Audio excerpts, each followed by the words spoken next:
Hare Krishna, welcome everybody to today's Krishna in Vrindavan. And we're going to be talking about Mother Yashoda's seeing the universal form in Krishna's mouth, which is an exciting event, especially for Mother Yashoda. And hopefully will be for us too. So let's sing our Krishna song. Krishna, Krishna, Krishna, Krishna, Krishna, Krishna, Krishna, Hey. Krishna, Krishna, Krishna, Krishna, Krishna, Krishna, Krishna, Hey. Krishna, Krishna, Krishna, Krishna, Krishna, Krishna, Rakshamam. Krishna, Krishna, Krishna, Krishna, Krishna, Krishna, Pahimam. Rama Raghava, Rama Raghava, Rama Raghava, Rakshamam. Krishna Keshava, Krishna Keshava, Krishna Keshava, Padimam. Om Namo Bhagavate Vasudevaya. Om Namo Bhagavate Vasudevaya. Om Namo Bhagavate Vasudevaya. Jai. So if anybody wants to follow along, the sections that we're going to cover today are from Canto 10, Chapter 7, texts, just the end of Chapter 7, for 34 to 37. And then we'll go to Chapter 8, texts 32 to 45. I'm not going to read all of the texts today, but I'll just cover the basic points and the storyline. Okay. So back in Chapter 7, Krishna had just killed Trinavarta, and Trinavarta went crashing to the ground, and Mother Yasoda was there. If anybody is here at Krishna House, could you maybe tell Jeff to stop leaf blowing for a minute? Okay, so Mother Yasoda was, she picked up Krishna off the chest of Trinavarta, and she was very worried, as usual, that he was, in some way harmed. So she cuddled him, and she, put him on her lap, and gave him breast milk. So then he was drinking, and then he yawned. So when he yawned, she looked into his mouth, because one of the favorite pastimes of mothers when their babies are small is seeing how their teeth are growing in. So yeah, when the baby gets their first tooth, it's like very exciting for the parents, and then they get another tooth, and then so the parents are always like looking in the mouth of the baby, seeing if they got another tooth yet. I just remember, like, my kids, it was always like, oh, she's got another tooth, open your mouth, let's see, show people your teeth, like that. So it's very much like the parental affection mood that the mother wants to see the teeth growing. So she looked into his mouth to see how his teeth were growing, and then she saw all the planets, and not only the planets within our solar system, but the whole 14 planetary systems, from Brahmaloka all the way down to Pataloka, and everything in between, the stars, the sun, the moon, the oceans, the mountains, the plants, animals, everything was there. So then Mother Yasoda started kind of trembling with fear. So was she trembling with fear because she realized that Krishna was the Supreme Personality of Godhead? Because, like, if we know from Bhagavad Gita that when Krishna displayed the universal form to Arjuna started trembling too. He was trembling in fear, and he was feeling terrible also, because he was thinking that, oh my God, I thought that Krishna was just my friend, and we used to lie together on the same bed, and we would joke, and sometimes I would even insult him in different ways. We would eat together and sit together, and I didn't know he was God. So when Arjuna saw the universal form and understood that Krishna is the Supreme Personality of Godhead, he regretted his familiar relationship, and he was fearful of having committed an offense. So was Mother Yasoda thinking, oh no, I've been chastising this boy all along, and I sometimes chase him with a stick, and I sometimes have to punish him, and now he's the Supreme Personality of Godhead. What's going to happen to me for all the offenses I've made against him? So, but no, Mother Yasoda, that thought does not cross Mother Yasoda's mind. because she is so absorbed in Vatsalya Prem and the parental affection. And her love for Krishna as Krishna's mother is never diminished by knowledge of Krishna's opulence. So even when Krishna shows the universal form, it doesn't phase Mother Yasoda. It doesn't, oh, why did it say I got signed out? Anyways, you guys are still there, so I'll keep going. So yeah, this is the difference between the, if you compare the love of Mother Yasoda for Krishna and the love of Devaki for Krishna. So Devaki's love is sometimes called Jnanamayi Bhakti, which means that her devotion, her bhakti, is mixed with Gyan, knowledge of Krishna's opulence. And that's something that, you know, sometimes it comes and goes, but it's always kind of, you know, there on either prominent or on the sidelines, this thing of Krishna's being the Supreme Lord. But with Mother Yasoda, it's not Jnanamayi Bhakti, it's just Kevala Bhakti. Kevala means only, nothing else. It's only pure loving devotion. So that characteristic of just pure love with no conception of awe and reverence is characteristic of all the Vrajabasis. And yeah, so whether they're parents or friends or servants or lovers, no one in Vrindavan thinks that Krishna is God. Even when they see him do superhuman feats like this, like show the universal form, or like lifting Govardhan Hill, or, you know, killing all these humongous demons, or even though Gargamuni tells them that, you know, your child is exactly like Narayan, it just doesn't, they don't flinch. They don't think for a second. They just don't take it seriously.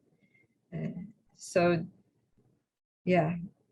And so it's in their association. It's only in the association of the Vrajabasis where Krishna can actually enjoy his most sweet, most tender, loving pastimes, because they're the only people in the whole, you know, material and spiritual worlds that don't see him as God and love him without knowing that he's God. So, like, you know, people who worship God, religious people, they know he's God, so they worship him. And then people who are not religious, they don't worship him, but they don't love him either. So the Vrajabasis are the only people that they don't know he's God, and they just love him. Still, they're fully surrendered to him. And so this love is very unique. It's very precious, and Krishna is conquered by it. And it's also you know, that's what, when we pray, you know, in the Dhammadarastika prayers, we sing that line, Tadiye Shita Geshu Bhakter Jitatvam. So yeah, that's what it's. So Krishna, by these pastimes, he's actually instructing. He's instructing the karmis and the jnanis and the yogis that, you know, after many births, Bahunam Janmanamante, Yanavam Mam Prapadyate, Vasudeva Sarvamiti, Sa Mahatma Sudulabha. So, okay, great, very rare. You're a rare soul. After many, many births and deaths, you've come to understand that that Vasudeva Sarvamiti, that Krishna is everything. And so they surrender to Krishna. So that's good. But then now Krishna is showing by his childhood pastimes, he shows to these jnanis that Tadi Yeshi Tag Yeshu, that Yeshu means those who are knowing, those who know that Krishna is God, or that know Ishita, Tadiya Ishita. That's the meaning of Tadi Yeshita.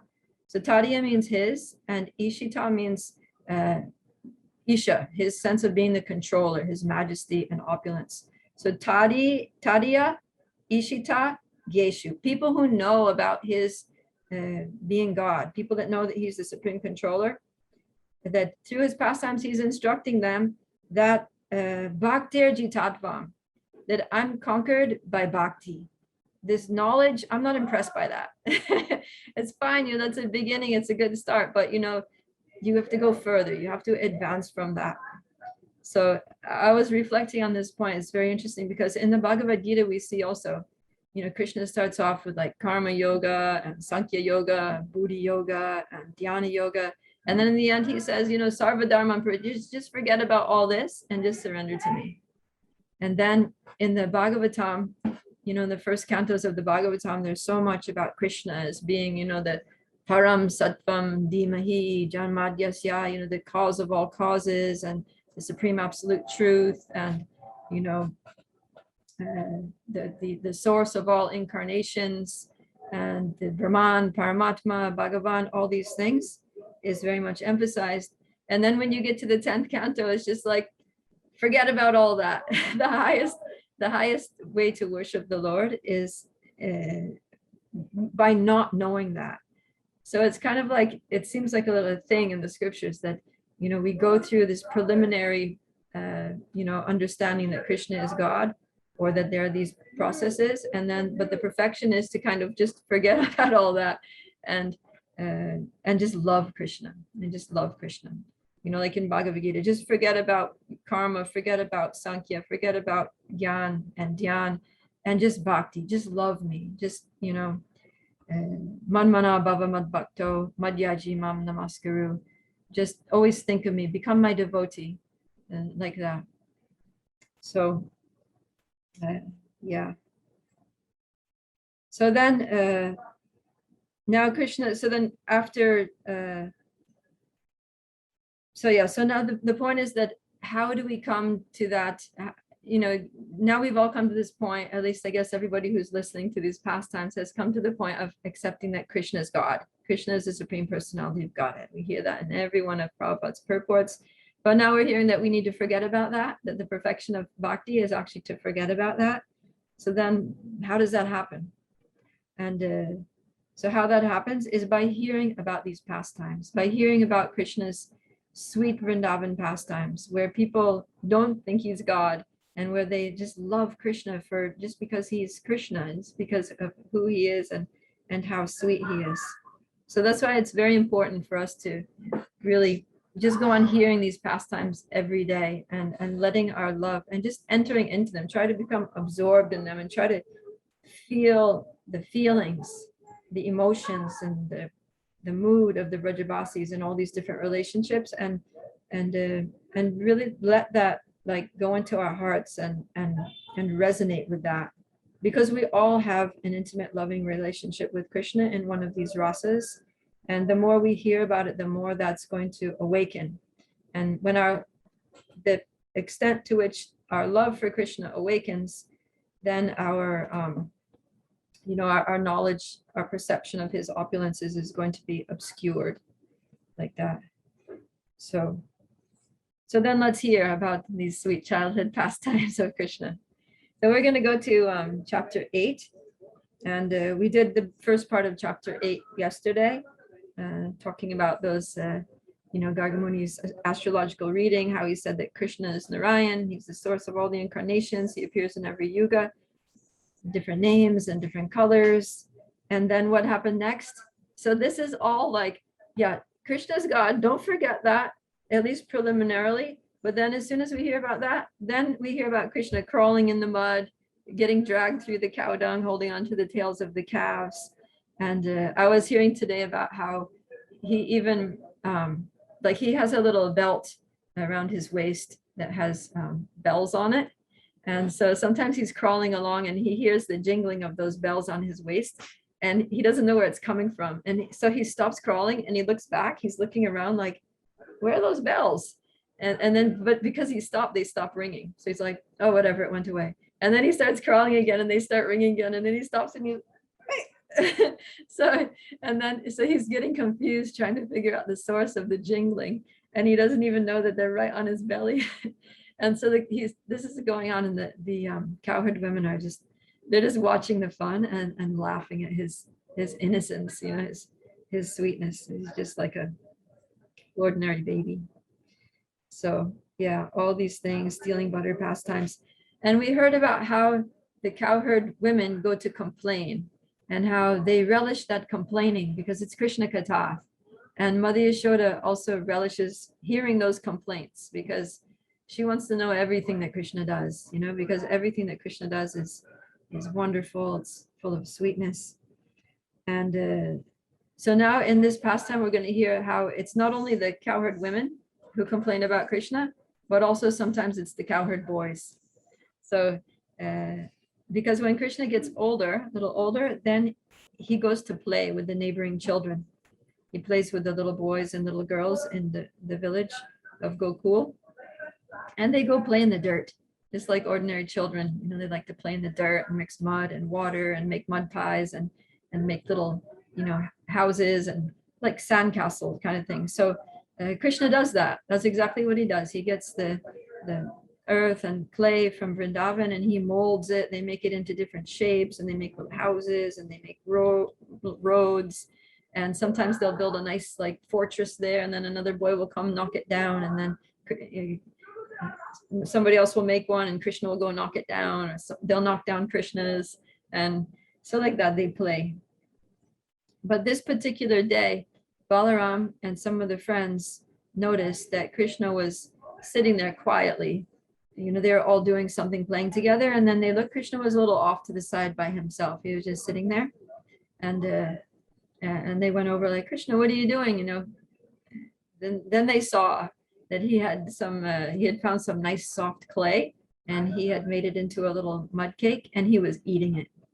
So then, you know, Balaram, he's Sakya Ras, he's, you know, Krishna's friend in the friendly rasa, but also he's the older brother. So the older brother always has a little bit of a protective mood over the younger brother. So he gets worried. He's like, oh no, you know, Krishna might get sick eating dirt. I have to tell Mother Yasoda. So they go back to the house, and then Balaram's got Krishna by the hand and he takes him before Mother Yasoda. The other friends are there too, because they want to see what's going to happen, how Mother Yasoda is going to react and what Krishna's going to do. So Balaram tells him, yeah. So that's here in, I'll read this verse because it's a nice verse.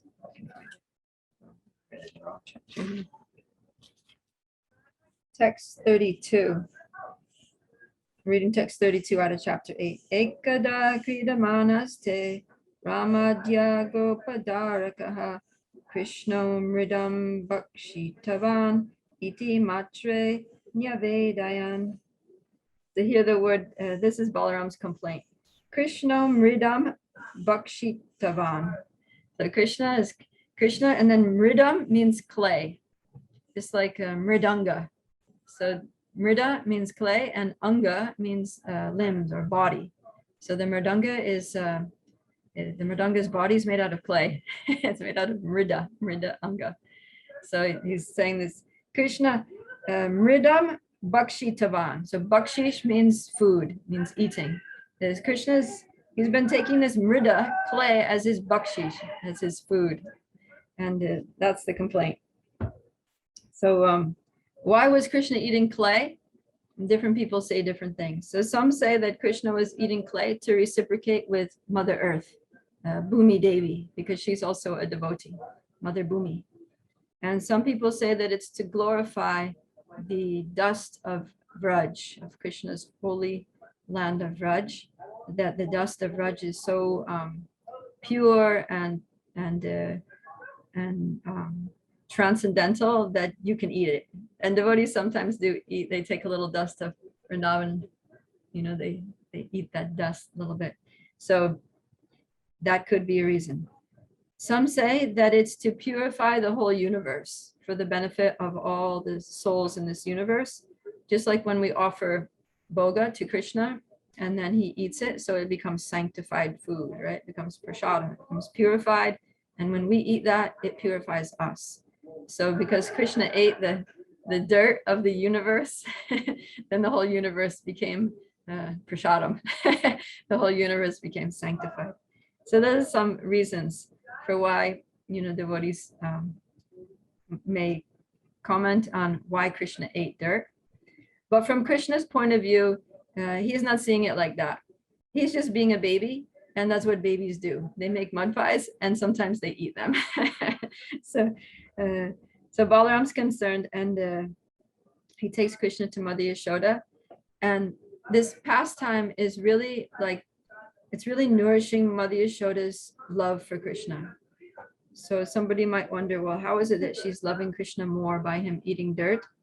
Because, you know, if Krishna's just doing everything nice, then then she's just going to go about her household duties and things. But if he's going to be naughty, then she has to stop everything. She has to take him by the hand. She has to scold him and correct him and question him and all that. So it sort of it intensifies the interaction, and it's the kind of interaction that's really unique to Vatsalya Prem. It's parental affection, and that's really like where the mother comes in, is when the child is naughty, the mother has to deal with it.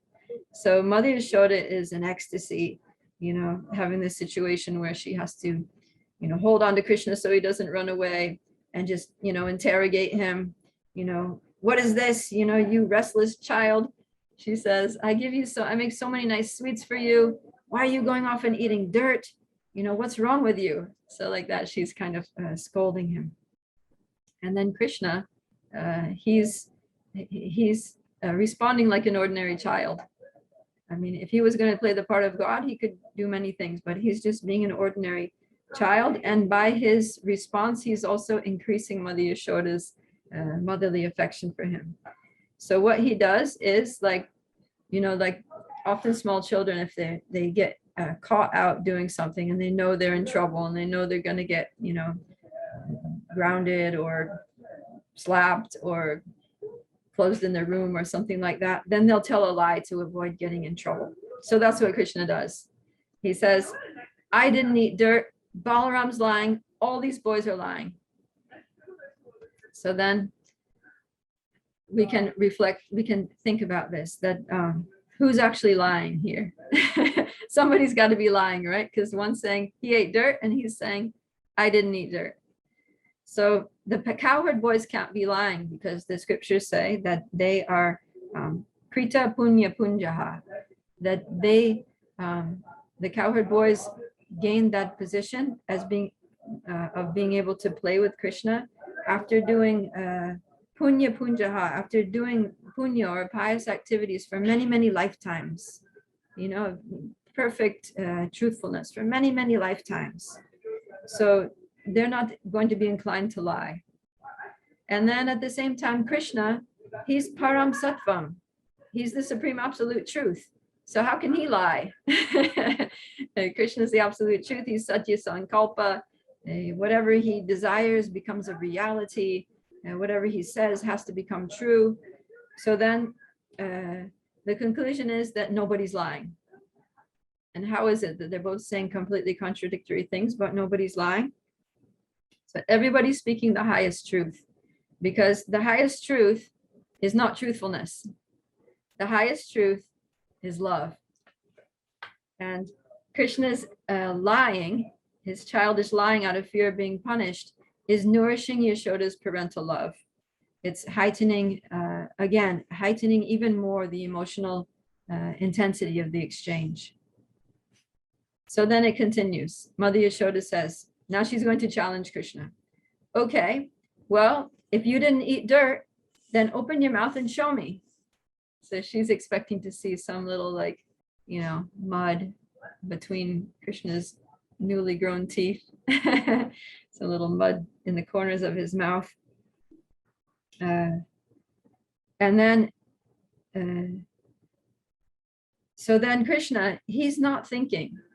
So Krishna's totally in the mood of being a small child. He's not thinking, all right, now I'm God. I'm going to show my universal form. I'm going to trick her, or I'm going to test her. Sometimes it's interpreted like that, but Krishna's not in that mood. He's not doing it. He's just opening his mouth because his mother's telling him to. And he doesn't really have much choice, because she's got him by the hand. She's pretty upset, and she's demanding he opens his mouth. And he's just said that he didn't eat dirt. So if he doesn't open his mouth, that's going to make him look really guilty. So he has to open his mouth, and that's why he opens his mouth. But Krishna's energies are always eager to serve him. So, before, when Krishna went to complain that, when Balaram went to complain to Yashoda that Krishna was eating dirt, that was Krishna's Leela Shakti, I mean, they do so many naughty things all day, but Krishna's Leela Shakti, which is one aspect of his Yogamaya potency, inspired Balaram, go and complain about this one today. So then he complained. So That was Leela Shakti. Now there's another Shakti at work that wants to serve Krishna, and that is Krishna's Aishvarya Shakti, the energy of majesty and opulence. So this Aishvarya Shakti is it is not very happy in Vrindavan because it's basically unemployed because Krishna doesn't usually want to show his Aishvarya features in Vrindavan. So the Aishvarya Shakti is always just looking for some little way that it can serve Krishna. And now it finds an opportunity. So the Aishvarya Shakti is thinking, all right, here's my chance. I'm going to save Krishna from getting in trouble. I'm going to prove that Krishna is not a liar.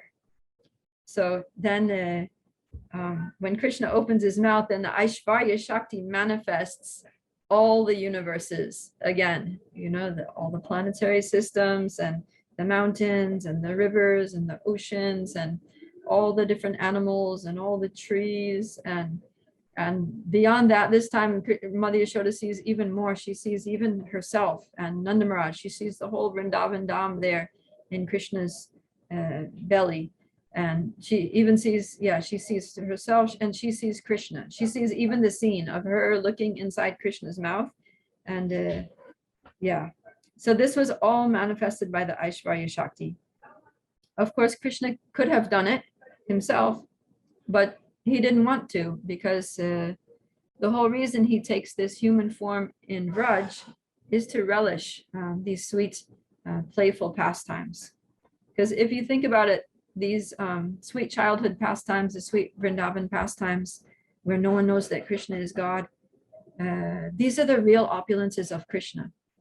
Because when we look at the 64 qualities, transcendental qualities of Krishna, 50 of those can be had by any soul, even us. Any jiva can have 50 of those qualities. Maybe not like to the extent that Krishna has them, but can have them. And then 5 of those qualities can be had by Lord Shiva and other demigods. And then 5 more of those qualities can be had by any of the Vishnu Tattva incarnations, Narayan, Lord Vishnu, Nrsimhadev, any of them. But there are 4 qualities that only Krishna has, special, unique qualities. So those are the real opulences of Krishna. And they all have to do with his sweetness. In order for any of those opulences to display themselves, there can't be any conception of Krishna being God. And they manifest in Vrindavan. So those are Rupa Madhuri, Krishna's sweet form, his sweet, beautiful form, his cute child form, which is the sweetest form of all. His Venu Madhuri, the sweetness of the sound of his flute. Venu means flute. And then Leela Madhuri means his sweet transcendental pastimes. So the sweet pastimes all take place in Vrindavan. And then Prema Madhuri. Prema means love. So that Krishna is always surrounded by his sweet, loving devotees. And these Madhuri, the sweetness, is really who Krishna is. Like that song, Madhuradi Pater Akilam Madhuram. That everything is sweet about the Emperor of Sweetness. And that Emperor of Sweetness is Krishna. And he relishes his sweetness. These are the most relishable. Krishna is a supreme enjoyer. And what he enjoys most is these 4 things: the sweetness of his pastimes in Vrindavan with his sweetest, loving devotees. So Mother Yasoda saw this universal form in Krishna's belly, and it confirms what we sing in the Dhammadarastika. We sing Twadiya Darayata Vishvasya Damne. So Twadiya again means your, and then Udaraya means your belly. Udara means belly. And then Vishvasya Damne. So Damne means the shelter, and Vishvasya means of the entire universe. That Krishna's belly is the abode of the entire universe. And Yasoda saw it. That it's not just that she saw in his mouth, she saw his belly. She saw inside his belly. So this vision of the universal form is actually meant for the Shanta Bhaktas, those who are, their relationship with Krishna is in neutrality. So in Krishna's pastimes, there's something for everyone, you know, the Shanta Bhaktas, the Dasya Bhaktas, the Sakya Bhaktas, the Vatsalya Bhaktas, and the Madhurya Bhaktas. In Krishna's pastimes, everybody can pick out something which appeals to them. So this exhibition of the universal form was for the benefit of the Shanta Bhaktas. It wasn't for Mother Yasoda. So, and so when Mother Yasoda, it's like when somebody, offers you something that's not really according to your taste, you just don't pay much attention to it. Just like, nah, no thanks. And you just, you zero in on what you like. So Mother Yasoda saw that and she's like, nah, that's not for me. So let's see, how did Mother Yasoda react? So first of all, she's thinking, is this a dream? She asks herself. And then she reasons, no, it can't be a dream because my eyes are open. I'm not sleeping. It can't be a dream. And then she says, well, is it an illusion that's created by the demigods? And then she thinks, no, I don't think so, because why would the demigods bother with, to put an insignificant village woman like me in illusion? Like, why would they waste their time messing with me? Then she says, well, have I gone crazy? Am I mentally deranged? And then she's like, no, my mind is general. It's always been in good working order. And then finally she says, well, is it that, is this the mystic power of my son, Krishna? Like Gargamuni said that he's like Narayan. So maybe this is what he was talking about. Then she says, no, how could that be? My son depends on me just to feed him and take care of him. What mystic powers does he have? He can't even feed himself. So that's how she thinks. And then she says, actually, it's Lord Vishnu who's feeding and caring for all of us. I shouldn't be so proud. I shouldn't think that I'm caring. Actually, it's Lord Vishnu. Everything is just happening by the mercy of Lord Vishnu. And therefore, I'm just going to offer my obeisances to him. And she prays to Lord Vishnu and she begs for his protection for her child. So that's ultimately Mother Yasoda's reaction, which is her usual reaction. Either she's calling for the Brahmins, which maybe she does, or she's praying to Lord Vishnu to protect Krishna. And this is very instructive for us, that if we have some problem in our lives, if we have some situation that we just can't solve, we can't change, we can't understand, like, why is this happening to me? And we can't do anything about it. We just have to follow the example of Mother Yasoda and take shelter of the Lord. And with this mood of surrender that let thy will be done. And then our position will be secure.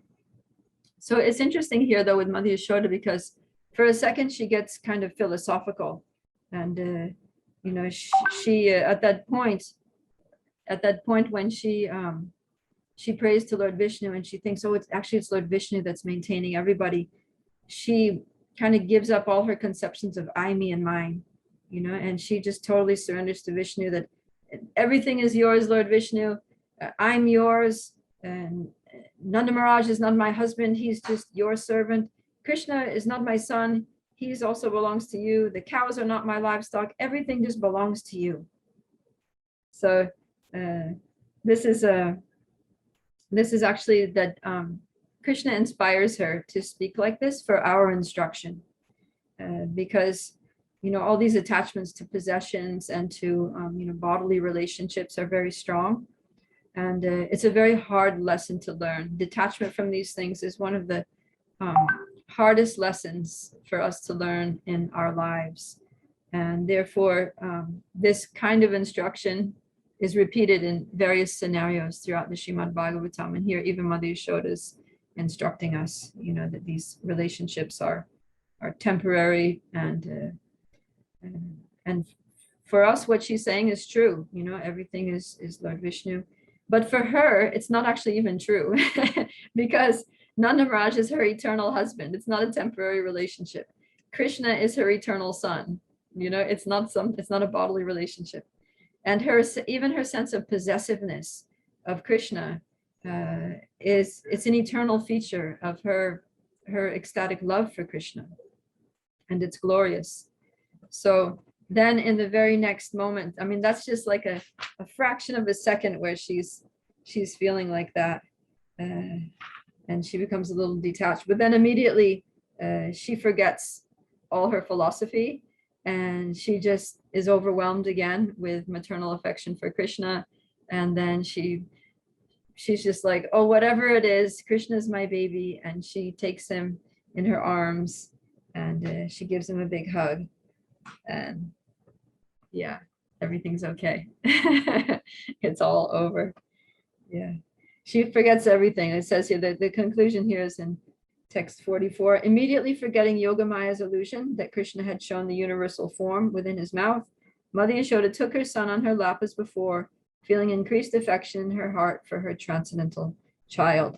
So yeah, just as a person wakes up from a dream and immediately forgets everything that you dreamed about, Yasoda completely forgot about that universal form. It was just like, it was gone. It was no longer a part of her reality. So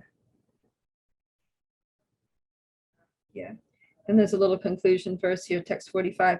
The glories of the Supreme Personality of Godhead are studied through the three Vedas, the Upanishads, the literature of Sankhya Yoga, and other Vaishnava literatures. Yet Mother Yasoda considered that Supreme Person her ordinary child. So Mother Yasoda ki jai. All right, I talked a lot. Does anybody have any questions or comments? Something they would like to share? Any reflections on this pastime? We have 13 minutes.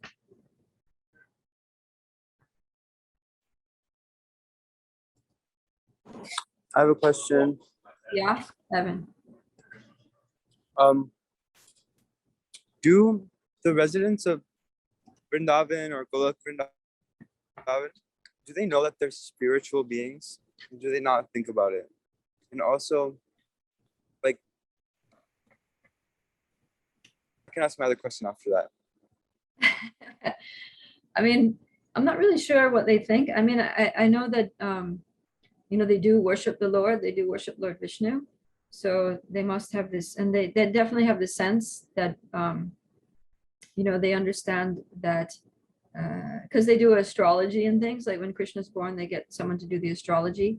So they have this conception that people have past lifetimes, and, they're trying to be, do their prescribed duties and worship the Lord so that they'll get, a better life and all that. So there is this notion that we're eternal spiritual souls, and yeah. So yeah, they know that they're spiritual souls. What about, like, but even if they would identify with the body, their bodies and souls are the same. So, yeah, do they know that? I don't think they know that. Because Mother Yasoda, we just heard how Mother Yasoda was saying that she just thinks just like she thinks Krishna is an ordinary child, she also thinks that she's just an ordinary village woman, just an ordinary simple cowherd woman. Like, why would the demigods bother, doing some spell on me? Like, I'm nobody. They got much more important people to worry about than me. So yeah. Okay, thank you. My other question was, so did Krishna like not plan these pastimes? He just had like Yogamaya plan them? Does he just, yeah. Yeah, Krishna doesn't plan his pastimes. So he doesn't arrange these. It's like Vrinda Devi or Bhakti. His energies do everything. His energies understand his desires, and they just make everything happen. They do everything to facilitate his loving exchanges with devotees, and at the same time enable his purposes of killing the demons, and just giving pleasure to devotees, displaying his own eternal pastimes to attract the conditioned souls, and just all the reasons. They know why Krishna comes and all the things he wants to achieve, and they just act in inconceivable ways to make that all happen.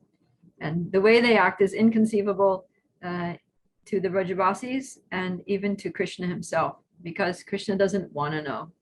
because that would take the fun out of it for him. Avatar Krishna Prabhu, you have a question? Just please unmute yourself. And if you can turn on your video, then everybody can also see you. Well, video is not working because Okay. of bandwidth. Fine. So, Go ahead then. question was more from a standpoint of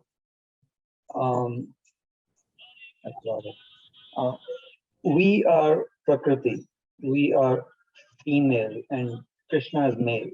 Yeah. How does, no, that was not the question, sorry, different question. So question was, these Leelas of Krishna, they are also representative of his 64 qualities. Yeah. How do you understand which Leela pertains to which quality of his? How do you connect the two? Is there a easy, I don't know, some type of a table of content which will help? Here is the quality and here is the Leela that pertains to. Well, Krishna, I mean, he exhibits many different qualities in each Leela. In any one of his Leelas, he exhibits so many different transcendental qualities. So it's not that, yeah, he may not necessarily exhibit all of them in every Leela, but, you know, there's always a mix. How do you understand which quality is? I'm trying to understand from in another group we are basically talking about different qualities of Krishna and give examples. And listening to this, I am trying to understand. We want to keep his Leelas in our mind, and it would be nice to also understand which Leela displays what. Yeah, you know what you can do is Rupa Goswami, he breaks that all down for us. If you look at the Nectar of Devotion, I think it's chapter 20. Start from chapter 20 and it goes through a few chapters after that. It's all of Krishna's qualities. Right. He goes into detail. He lists every quality and then he explains the quality a little bit, expands on it a little. And then he gives many different references from Bhagavatam and other scriptures to pastimes where Krishna exhibits that quality. Okay, so you gave me a homework, which I'm going to give to the other group members. Okay, if you were to talk about this quality and explain from the book, also share some Leela so we can have some pastime understanding about which Leela pertains to us. Okay, thank you. You gave me a good idea. Jai. Any other questions? I wonder if anybody's online with a question. I have something in the chat. Oh, yeah? Oh, but yeah, there's something in the chat. Let me see. This is from, Evan's chatting in the chat. Do Krishna's energies also arrange things for jivas?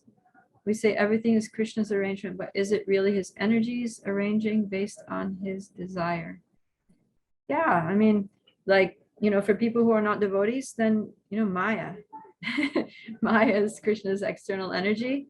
She's making arrangements for them. But for people who are devotees, then, you know, it's the Daivi Shakti. It's Krishna's divine energy that they're under the shelter of, under the protection of.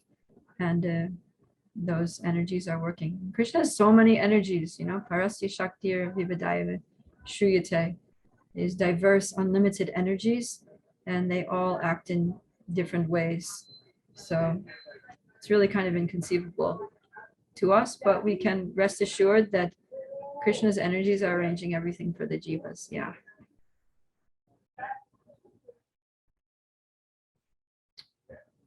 Okay. Sorry, things are very loud right now. Oh, are you on the side porch? Yes. I'm just seeing if anybody's, oh, how do I see that? Sorry, I'm not very good at this. Anyways, it's okay. All right, well,